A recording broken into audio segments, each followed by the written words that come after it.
Full band. Where's this camera? Nice shotgun. No.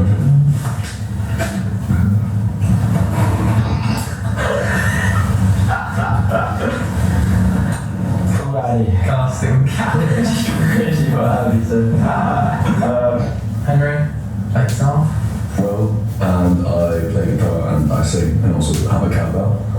George, I play drums. I'm Herbie and I play bass. I met him when I came out of the womb. We used to play in rock band when we were like 9 and 10.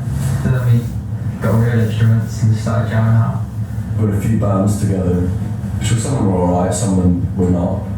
Like the one with Rory's brother or something.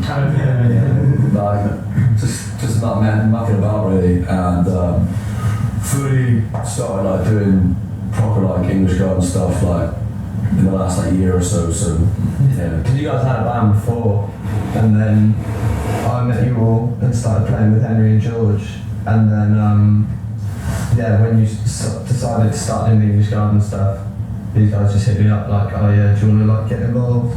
Because I'd been sort of like playing a few gigs with them with their other band, and then they were like, oh, we're going to start this new thing, like if you want to get involved permanently. And so I was just like, yeah, and then we took it from there. It started off with Herbie playing the egg on like 2 songs, Yeah. the egg shit. Yeah. It's like, I Like like the egg Glastonbury. yeah. Very fun.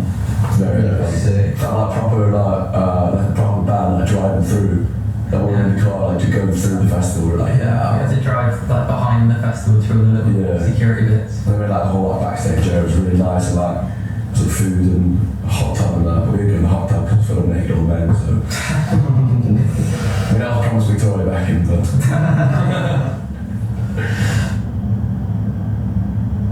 it's just like there's more opportunity, there's more people who are out there who will enjoy music, and it's also there's more like energy to do things like it's like small town syndrome in Bath. Like if something's like 5 minutes away, like oh, so far away. But if it's here, you're like oh, it's like okay, like an hour and a half away. We're like oh, it's fine. Like George comes from all the way from Butters nowhere for every show, so like. Yeah, so like everyone's definitely like stepped up in a way like they have more energy we all have more energy to do stuff together, if you know what I mean. That also just comes with like being surrounded by so many more like like-minded and creative people. Like it just like inspires you and gives you so much more drive to like do stuff yourself. And I think like in Bath there's such a small group of people that are doing the same thing that in London there's loads of people and it just like gets you hyped, like you just want to do stuff all the time really. Every single venue you play, even if they're not there for us, it's just packed. Yeah, Just because London's just busy. yeah, for sure. I'd say the George, man. Yeah, the George Tavern in Shadwell. We've played there quite a few times and like yeah, we played like a single release gig there and I think that was probably like the best gig we've ever played. Yeah. We didn't actually play very well, but like the crowd was really good. Yeah, it was just really fun. Like we were all in suits and stuff. So yeah, First time extra having special. Laurie and the trumpet as well. Yeah, Well, it's changed the game. Yeah. yeah, for sure. It's incredible. It just adds that extra layer of just like I don't know sound. Yeah. But also like it opens up so many more like new avenues to go down when like making new stuff. Because just like if you have another person in the band, then you can make more sounds. Yeah. Just like there's so much more potential for stuff. It's an extra brain. Yeah, exactly. I lived in Mallorca for like 4 years, 4 months or 5 months or whatever when I was like 7 years old. And I remember this girl came around with the violin. She played it, I was like, oh my god, it's beautiful. And yeah, I was like, I want to play the violin, so I did. And also like my dad and everything, like they're all always involved in music back in day. So I always been like kind of inspired by that as well. Well, that's what got me into like playing instruments, like, and I always enjoyed singing. And it wasn't until I was like 14 until I picked up a guitar and started learning myself. So I don't know about these guys though.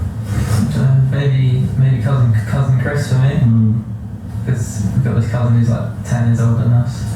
So when I was like 9, we'd be like playing gigs and shit, and I was like, yo, always been into like creating stuff in like whatever medium, and then music just became like such a good outlet for like how I was feeling at the time about stuff. And like, yeah, I mean, I've always been really into music, but I never thought that I'd be making it.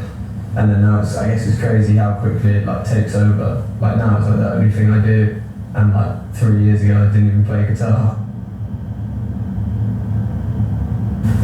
Yeah, I'd say so, because like, I don't know, I always try and view anything creative in the same way, because like my mum is an artist, so she always just like raised me on like that way of thinking. And then I think that now, like we're in London, being able to collaborate with like, you know, like yourself, like doing photography and stuff, and then like we're getting tabs to do our like cover art and stuff. Like it's really refreshing to have other people's sort of view of us like imposed on what we're doing. And of course, little Bex over here. See. I don't know what the best one is, but the most like memorable ones were so weird. It was the first time I went to Glasgow in like 2016, and I was just wandering about like absolutely like just pissed. I didn't know where I was, and I found this little like tiny little venue. Had one couch, about the size of this sofa. It was literally a sofa, and then two blokes in front of me.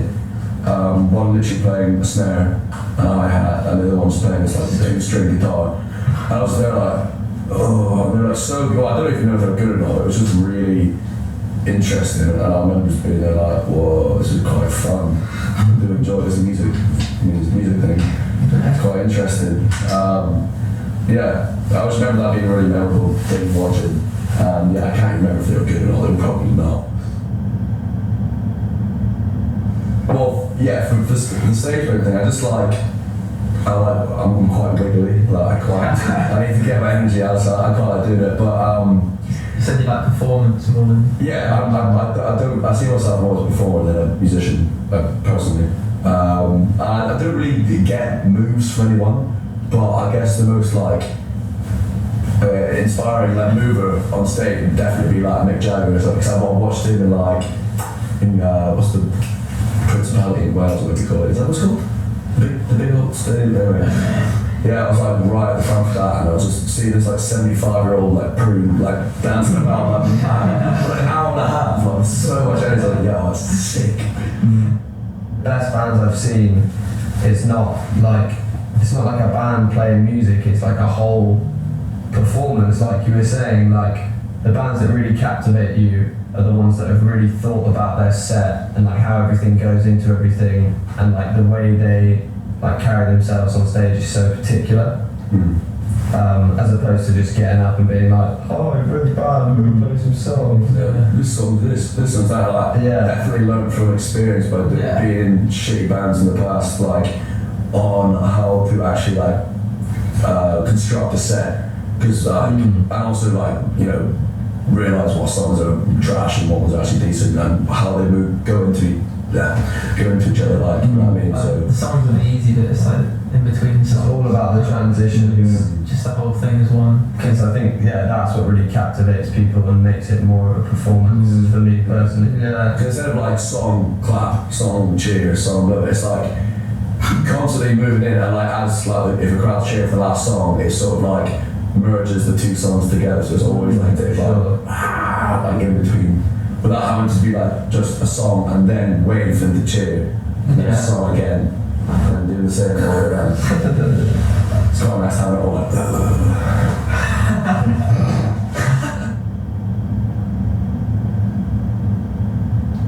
well, we don't actually play the song anymore. It was like at our early stages, our early sets, like the first 5 or so gigs. It's just average. But the story behind it was pretty much me and George and our other mate Cassidy like going around. Well, we just got absolutely like steaming. It was a footy social for our like local football team, and I ended up getting like kicked out of like 3 venues. Got banned from my favourite pub for like 6 months. I had to go in like disguises, like every time I went in, like, you know, the nose and the glasses and all like that, like a headscarf and whatever. Yeah, I lost George, like he was just wandering the streets throwing up in various places. And I was with my mate, I met my mate again, and tried to get to a club and he like pinned me against the wall. I mean, he didn't do against the wall. He was like, "You're not coming in. You're not coming in." So we like got around the corner, and I was like, "Oh, and what if like I trade my coat with your coat?" So like, they were a different person. Didn't work. So that inspired the song name, "Trade My Coat with Yours." And then like we managed to jump down to this thing, sneak in the back. Like, managed to get in the end, and as soon as I stepped in, the club night ended. Like, oh fuck! So I go back upstairs, and then they pinned me against the wall. And I was like, no, I came to the front the whole time, like blah. And then like all the football teams started like fighting the bouncer, and me and Ollie just dashed. The whole song was like an account of that night, like different like blips of memory. Nearly every song is about being pissed. Yeah. Definitely, for me personally.